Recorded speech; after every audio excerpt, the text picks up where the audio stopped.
Oh, you know, most days I think that I have a unique, outgoing, fairly gregarious personality. Today I feel like Casper Milquetoast, as dull as gray. Joining us right now, oh, you conformists, you all clap at the same time.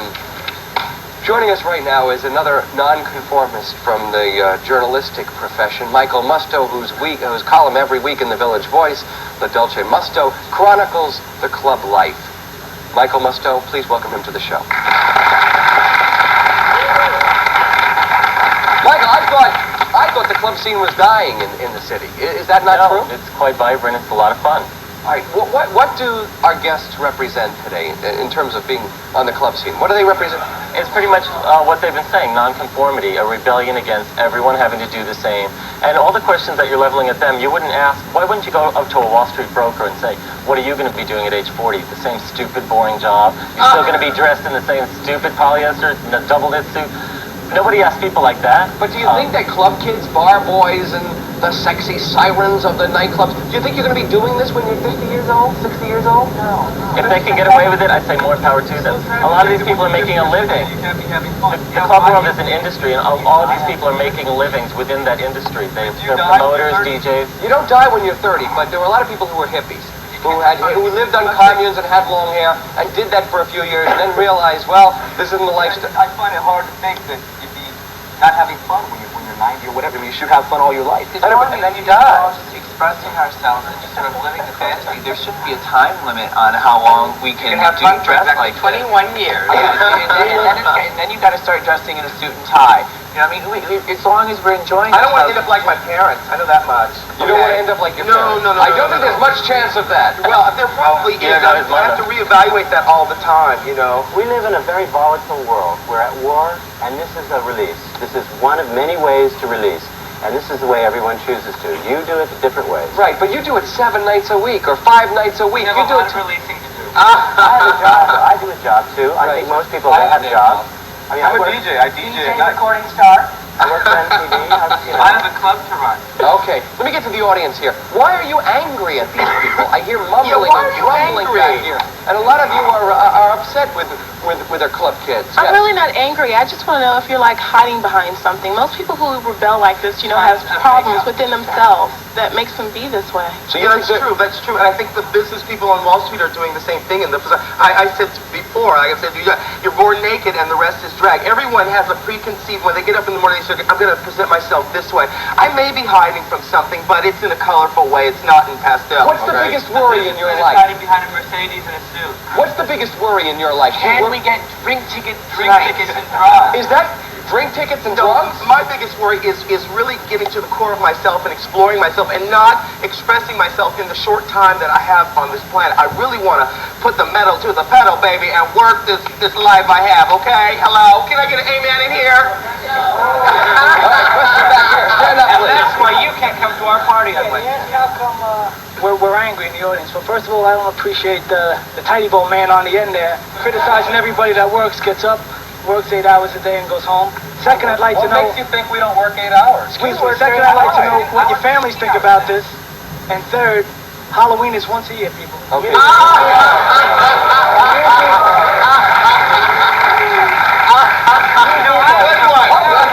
What do your families think of this? That was his major question. Richard, my family loves it. My mother has been very supportive of my music career, and she knows this is wild.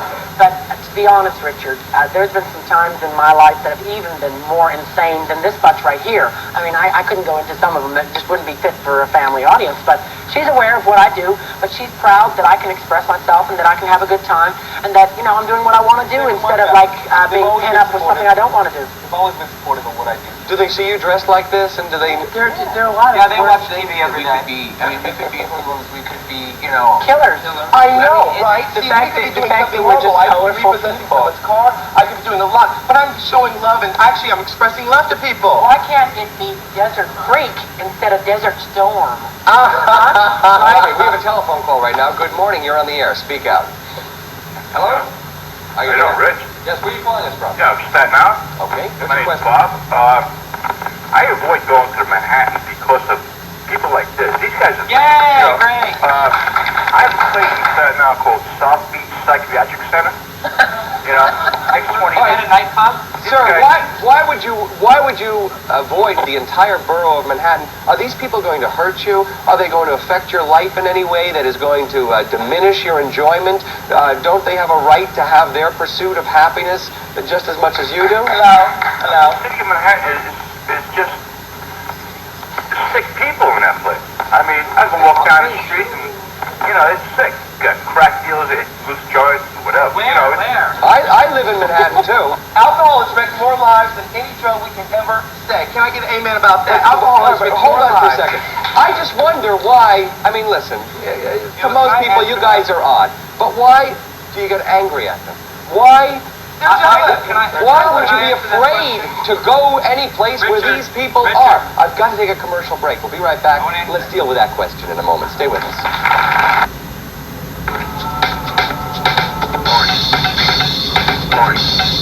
Welcome back.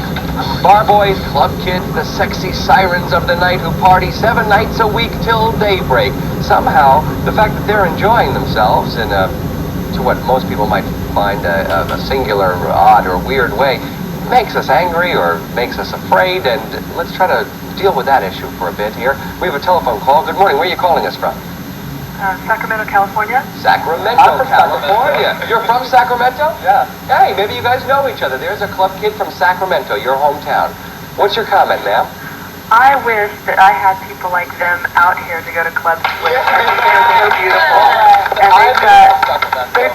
they have so much love in them, and I can't believe that the audience is exuding so much hostility towards them. What is the nightlife like in Sacramento? It's like partying with people that think going to morgues is fun. They dress very conservative. Everybody wears black, and anything out of the norm is like if you don't wear black clothes, okay, then you're too different and you're frowned upon, and it's just not very cool at all. Okay, well, thank you for that. I agree. She's right. Michael, what are the hottest clubs in the city right now? Probably the hottest clubs are Limelight, the Roxy, Moore, Warehouse, Sound Factory. Building.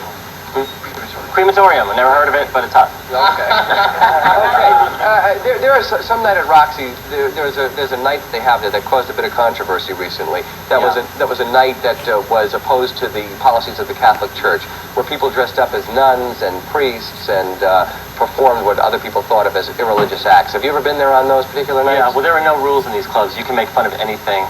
You could have nuns whipping each other. You could have people throwing dildos at each other. And the New York Post, Patrick Buchanan, who's like a right-wing maniac, wrote this article calling it satanic, and it was the best thing that ever happened to the club. There were lines around the block the next week. The Catholic Church has wrecked so many lives. Talk about a cult. My God. Well, how is Jim Jones not a cult in the Catholic Church?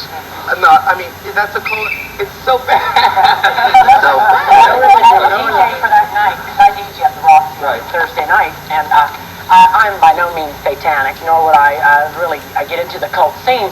But, actually it's rather fun. It's more performance art, and it's more of an expression. They have everything from topless, a bunch of topless lesbians stomping up and down. If I went to this place, would I have a good time? Yeah. We all would have a good time. Richard, I wanted to answer the question that you said earlier about why these people are angry. These people are angry. We all do a thing called Disco 2000 at Limelight every Wednesday, and these people are angry because when they come to the club, we won't let them in. Oh, that's not free. Or maybe the fact that we're expressing ourselves, and so many people are repressed. I mean, God, those clothes, no color. It's obvious. Well, wait a second. Don't you think somebody that gets up at 6 o'clock in the morning, gets on the subway, goes to a job that they hate, because they have responsibilities that you don't. They have to support a family. You have responsibilities. You don't have any responsibilities. Where do you think we get these clothes? I don't know. Where do you get those clothes? I make them. Excuse me, Richard. If we compare just each one of these persons individually aside, I think they would really understand, and they wouldn't have, as a group, they seem to have a lot of hostility. The only thing I want to say is, number one, I think I'm very tolerant. Look at my jacket. The second thing is, I don't have a problem with you guys, and I don't have the right to put you down at all. I just think that this society should be more tolerant of people, because that's how you get things like racism if you don't look a certain way. And while I don't, let me just say this though. If you're walking the street though, and this I have a problem with that, because I'm in the South Factory, I'm in the arts, that's not a problem. The only thing I can say is, when you talk about where your life should go, and you talk about the decline of the Roman Empire, decadence. I mean, I think there's an element of decadence that I can't really agree with. But I have no problems with anyone sitting up there. I mean, I just wanted to say that if you want to express yourself that way, that's what you think is right, you know, you should. Thank you.